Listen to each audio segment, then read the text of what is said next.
fraud. How do you justify that with the allegations against you, sir? Allegations are not proven, right, Rachel? Santos facing a host of other charges as well, including spending money raised to help his campaign on designer clothes and to pay off his personal debts. He's also accused of lying to Congress on his mandatory financial disclosure forms. Tonight, a growing number of Republicans calling on Santos to resign. We have to police our own and hold our own accountable, and that's what we need to be doing today. Rachel Scott joins us now. Rachel, any response from Speaker McCarthy on whether Santos should step down? At this point, Lindsay, House Speaker Kevin McCarthy is not calling on Santos to resign. He knows that with this razor-thin majority in the House, he needs Santos' vote in order to get his key priorities passed, but he says that he will not support him to run for re-election. As for Congressman Santos, he's due back in court on June 30th, Lindsay. Rachel Scott from Capitol Hill for us. Thanks so much, Rachel. Now to a major pandemic milestone. The COVID-19 public health emergency officially ends at midnight tonight, and the end of that designation means the last of the safety net programs put in place during the crisis will stop. Testing is no longer free. Vaccines will mostly be paid for by insurance, and expanded Medicare and SNAP food benefits are being scaled back, but telemedicine access will remain in place for now. Deaths from COVID continue to fall, but 1,000 people are still dying of COVID every week. New research shows early promise for the future of using vaccines to fight cancer. In phase 1 of a small study, 16 pancreatic cancer patients in the U.S. and Germany were given an mRNA vaccine customized to help the immune system fight that specific form of cancer. Half of the patients showed no sign of relapse. The other half relapsed within 13 months. The trial also included chemotherapy and other treatments. The World Health Organization has declared that monkeypox is no longer an international emergency. The smallpox-related disease rapidly spread to more than 100 countries last year, but cases have declined dramatically in recent months. U.S. health officials, however, are still concerned as outbreaks continue to be seen even among people who've been vaccinated. In other health news, the Food and Drug Administration has dropped all restrictions specific to gay and bisexual men donating blood. The new guidance will use the same individual risk-based approach for all potential donors, regardless of their sexual orientation or gender identity. Now to a major development in the Natalie Holloway case. The Alabama teen vanished back in 2005 during a class trip to Aruba. Now the key suspect in her disappearance may soon be extradited to the U.S., where he's accused of demanding $250,000 from Holloway's mother for information about where she was buried. Here's ABC's Ariel Reshef. It was a case that gripped the nation. Tonight, nearly 2 decades after Alabama high schooler Natalie Holloway vanished while on vacation on a class trip to Aruba. The main suspect in her disappearance, Joran Vandersloot, is set to be extradited to the U.S. to face charges as early as this weekend. Back in January, the U.S. requesting Vandersloot be transferred from his prison cell in Peru, where he is currently serving a 28-year sentence for the murder of 21-year-old Stephanie Flores. And just yesterday, the Peruvian government agreeing to send Vandersloot to Alabama, where he was indicted in 2010 for allegedly demanding Holloway's mother pay $250,000 for information about where the teen was buried. Her body was never found. Overnight, Beth Holloway writing, she would have been 36 years old now. It has been a very long and painful journey, but the persistence of many is going to pay off. Together, we are finally getting justice for Natalie. Aruban officials saying she was last seen with Vandersloot, a Dutch national living on the island, after what was described as a night of drinking. Surveillance video that was part of the official investigation showing the two together at a casino. In 2006, Vandersloot sat down with ABC News. Yeah, the last time I saw her, she was sitting on the sand by the ocean. And when asked if he killed her, No. Natalie's parents have long said they were the victims of a botched investigation by Aruban authorities after Vandersloot was initially arrested, but then released due to lack of evidence. And tonight, Vandersloot's attorney telling ABC News that he will fight this extradition, and the U.S. is pushing for him to appear in court here before it's too late to prosecute him in that extortion case. Lindsay? Ariel, thank you. So much more to get to here on Prime tonight. Coming up, Elon Musk says he's made his choice. Twitter will soon have a new CEO, what Musk revealed in his announcement today. But next, more from the border as we enter the final hours of Title 42, with the surge already underway and some residents taking steps to protect themselves. What kind of weapon did you end up purchasing? Like a rifle. I'm 19, I could purchase just rifles, not 21. But as having your license helps you a lot. Makes me feel safer. You know, people coming in, don't go in the property. Like, I'm not trying to kill no one. Like, we know our laws here in Texas, and you gotta be respectful with your property. Whenever news breaks, Crushing families here in Poland. Here in Kentucky, no match for the tornado. From Monterey Park, California, on the ground in Ukraine. Reporting from Uvalde, Texas, ABC News Live is right there everywhere. From the scene of that deadly missile strike in Dnipro, Ukraine. Reporting from the earthquake in Turkey. From Charleston, South Carolina, on the 2024 campaign trail. From Kathmandu, Nepal. Rocky, California, covering record snowfall. Traveling with the president in Mexico City. Wherever the story. Here at this airport in Tampa, it's already shut down. Reporting with the nurses on the picket line. Reporting from Jerusalem. Here at 10 Downing Street in London. Streaming live to you. Wherever the story is. Wherever the story is. Wherever the story is. We're going to take you there. You're streaming ABC News Live. ABC News Live. You're streaming ABC News Live. ABC News Live. Streaming free everywhere. America's #1 streaming news. With so much happening these days, it's hard to keep up. Things change hour by hour, minute by minute. The historic weather that's now unfolding. The worries on Wall Street. We're bringing you the right now. Been a nationwide teacher shortage. The right now look at the day ahead. An alert this morning for dog owners and the key takeaways from the biggest stories. World News Now and America This Morning. America's #1 early morning news. Today does feel a little different. Early mornings on ABC News Live. All right, here we go. Ready? Let's do it. Yes, it's the show America wants and America needs right now. This is What Would You Do? Let's go. How are you? Yeah. So what will you be watching Saturdays on ABC News Live? What would you do? I guess I just found out. The What Would You Do Marathon, 2 to 6 Eastern, every Saturday on ABC News Live. My favorite show. She was extremely beautiful. Breathtaking. She's something else. She was not easy for people, but apparently she was very worth it. If Elizabeth Taylor was coming of age today, she'd be somebody like Taylor Swift. Elizabeth Taylor is the first influencer. This is who I am. This is what I do. She liked guys. She liked sex. More power to her. I have a great passion. I can't do anything halfway. Superstar Elizabeth Taylor. Sunday night at 10 on Central on ABC. The Game Show Wednesday night. Life is like a game show. We all are looking for that jackpot. The chance to win $25,000, $100,000, $1 million. Love it. Much better than that. When you give money out on a game show, it's better than sex. Yes, finally. A show about game shows. You know, a lot of famous people have been on game shows. Wait, is that Meghan Markle? Welcome to the game show. Wednesday night on ABC. You're welcome.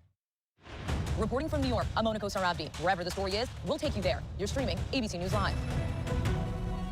Welcome back, everyone. As Title 42 is set to expire and officials on both sides of the border brace for what comes next, we take a look at what the impact has been on residents on the U.S. side of the border. Maria Villarreal has spent the past few weeks documenting the plight of those working to make better lives for their families, those working to help, and the U.S. residents who are concerned about what will happen to their neighborhoods as thousands potentially make their way through their streets. That's tonight's Prime Focus. Tonight, with Title 42 expiring in just a few hours, concern is spreading across the country as officials are bracing for a rise in border crossings and a worry that there's not enough resources to handle the rush. You see the wall and then you can see the fence. It's really like 3 walls that you need to jump and you're inside already. In El Paso, Texas, Brian Salazar can see the border wall from his backyard. And up until recently, that didn't bother him much. That is, until the latest influx of migrants leading up to the end of Title 42. It's like, you don't feel safe now. Like, it's crazy. I could be honest, I feel more safer in Juarez than El Paso because a lot of immigrants are just coming in. Like, we don't know, like it's crazy at this point. Have people tried to come into the property here? Yeah, it's already a regular thing. We're getting used to it, but it's like, it's getting out of control. Like, a lot of people try to get in the backyard, inside their house, the front, and yeah, we could imagine how other neighbors are living too. Brian shot this video last week of 3 people scaling the wall and making their way into his neighborhood. You never know their intentions. People trying to come in your house. That uncertainty prompting him to buy a gun. What kind of weapon did you end up purchasing? Like a rifle. I'm 19, I could purchase just rifles, not 21. But as having your license helps you a lot. Makes me feel safer. You know, people coming in, don't go in the property. Like, I'm not trying to kill no one. Like, we know our laws here in Texas, and you gotta be respectful with the property. I think it's more intense. A similar sentiment shared by Brian's neighbor, Tony Lopez, whose family has lived in the area for more than 40 years. For those people that live in other parts of the country that haven't seen this or experienced this, what do you want them to understand about this? That it's not safe. It's not, you don't feel safe in your own home, and I don't know what their intentions are. Like, it's good or bad, but they do tend to hide in people's houses also in their backyards. 800 miles away, similar concerns near the border town of Brownsville, Texas, where Governor Abbott has deployed the Texas National Guard dressing in riot gear, while families in Matamoros, just across the border from Brownsville, are carrying what little they have. This baby placed inside a suitcase as they make the dangerous crossing of the Rio Grande River. Hola, hola. Hola, ¿cómo estás? Hola, mijo. Hola, hola. Con permiso. This migrant camp in Mexico has swelled well over 2,000 people. This is every day. Buenos días, hermano. Pastor Abraham Barbary works with One Mission Ministries in Brownsville, bringing water and food to the camp a few times a week. There's a family that's about to cross. A family? Oh my gosh, that's a baby. He takes us to the river point, where we witness a family placing a baby on an inflatable mattress, attempting to make the cross. So this young mother right here just got to the camp today, and she's already choosing to go across. She says she just doesn't have the time to wait for an appointment. She has a 1-year-old with her and 2 young little girls that already went across. There are times that I'm ready to quit because it's overwhelming. This has been going on for too long, and it's just difficult. Does it feel like we are prepared? No. My biggest worry is that a lot of people are going to arrive and find themselves stuck here with the over 2,000 asylum seekers already here that are struggling to survive.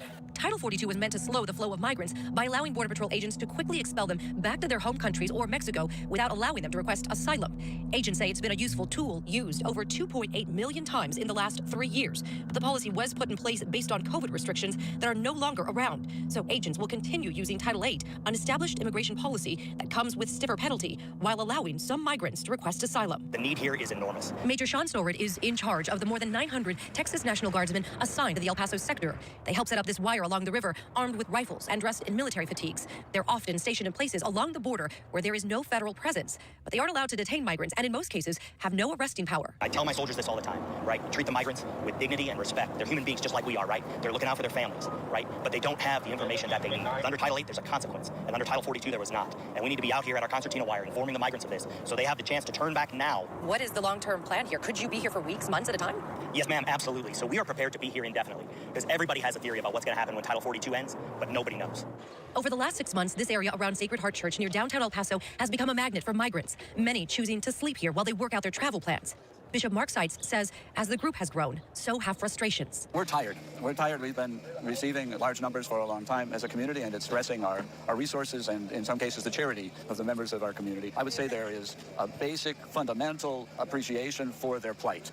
here, but there's a certain fear as well. Most migrants don't plan to stay in these border communities and end up in places like Chicago, Denver, and New York, places that say they don't have enough infrastructure to respond and are calling on the federal government to do more. Earlier this week, the president saying more resources are needed, but admitting extreme challenges lie ahead. We're doing all we can. The answer is it remains to be seen. But it remains to be seen. It's going to be chaotic for a while. U.S. Border Patrol Chief Raul Ortiz believes the worst of the surge is already here, and his agents are responding as best they can to the thousands that continue to cross and wait. I have some areas where the capacity is limited, whether it's I don't have enough agents, I don't have enough infrastructure, I don't have enough technology. I have other areas where I think our agents have really locked down the border security situation. Is your crime because you're happy? Tears of joy and excitement as families board DHS buses headed for processing. So overjoyed there. Thanks to Maria for that. So much more to get to tonight. Coming up, the major recall involving Peloton. More than 2 million exercise bikes. Why they could pose a hazard to riders. But next, feeling a bit stuffed up this spring? You are not alone. Why allergy season is getting worse. We'll break it down by the numbers. With so much at stake, so much on the line, more Americans turn here than any other newscast. ABC News World News Tonight with David Muir, America's #1 most watched newscast across all of television.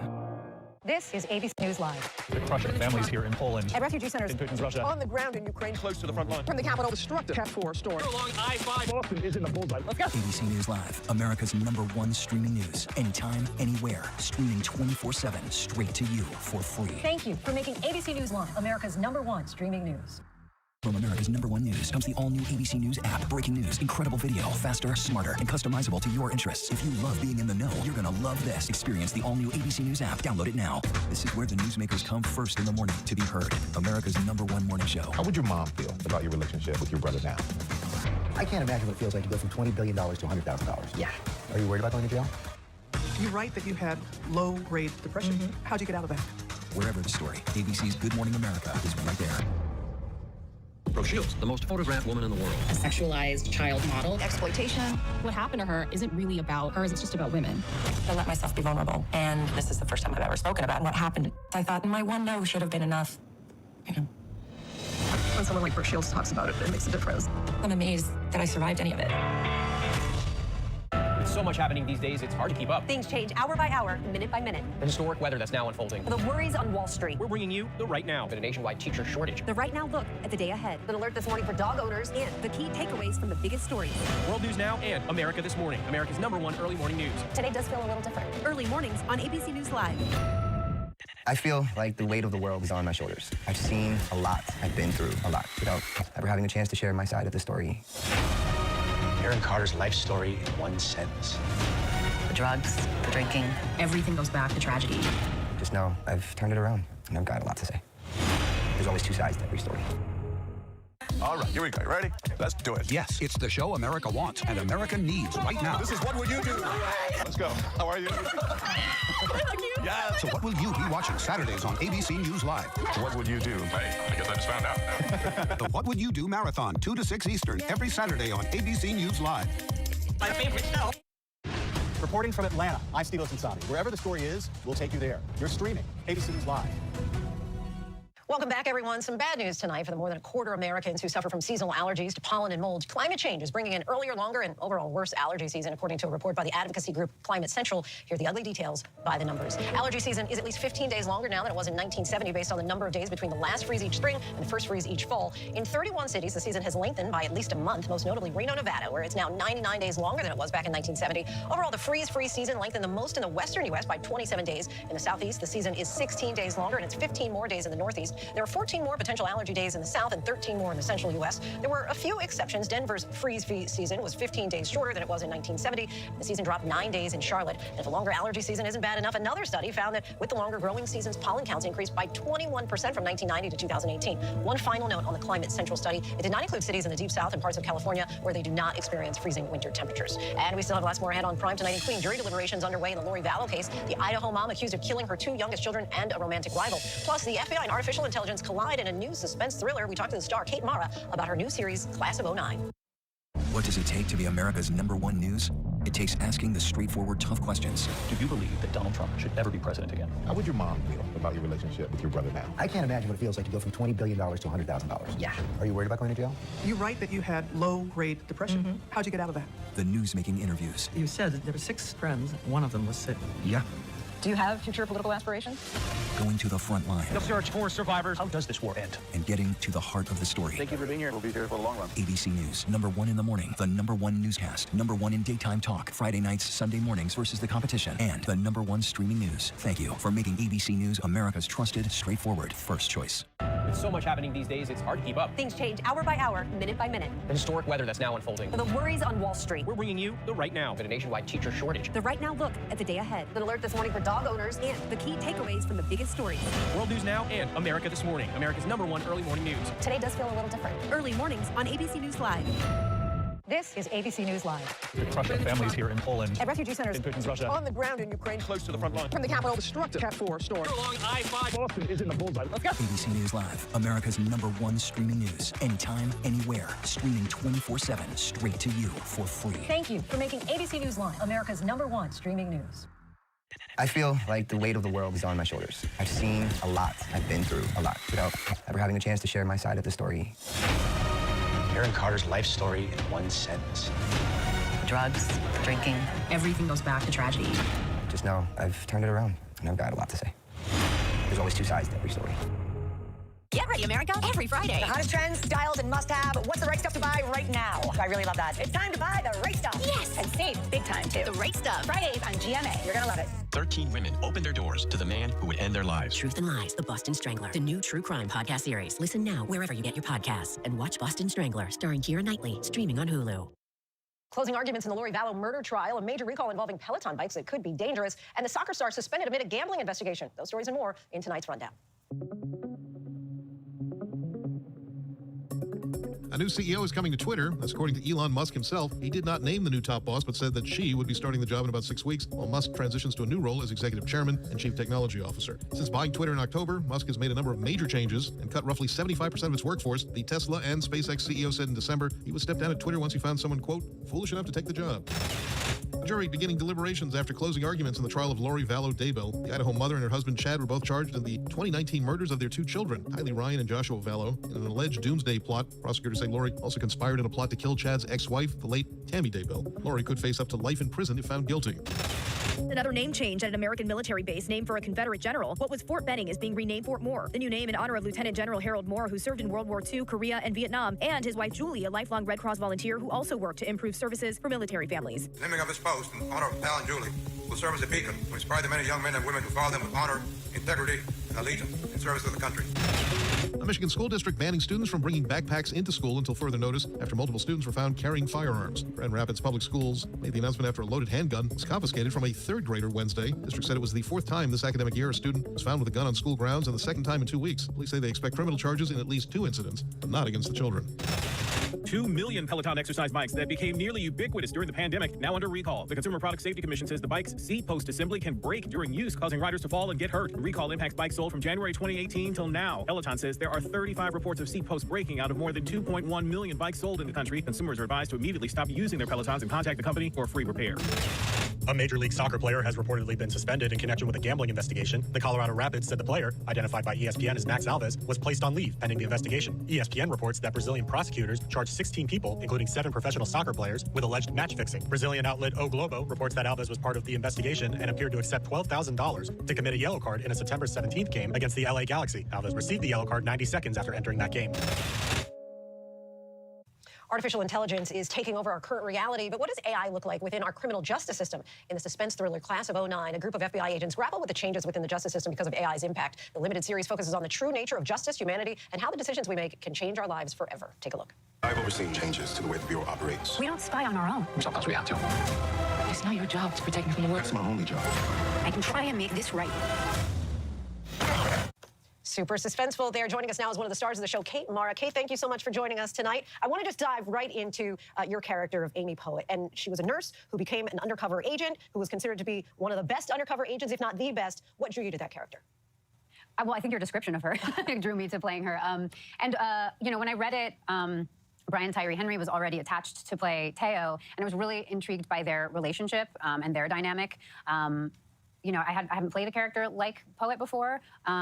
she's very, very ambitious, but also has this incredible, she's written as someone who's very, very empathetic, even though she is very specifically in, law enforcement and leads with her heart in a lot of ways. And I think normally that's not the case when you're reading a character like that. So I thought that was kind of interesting. There's a lot of time jumping from 2009 to 2034. Why was that important to divide the series up in those 3 different stages?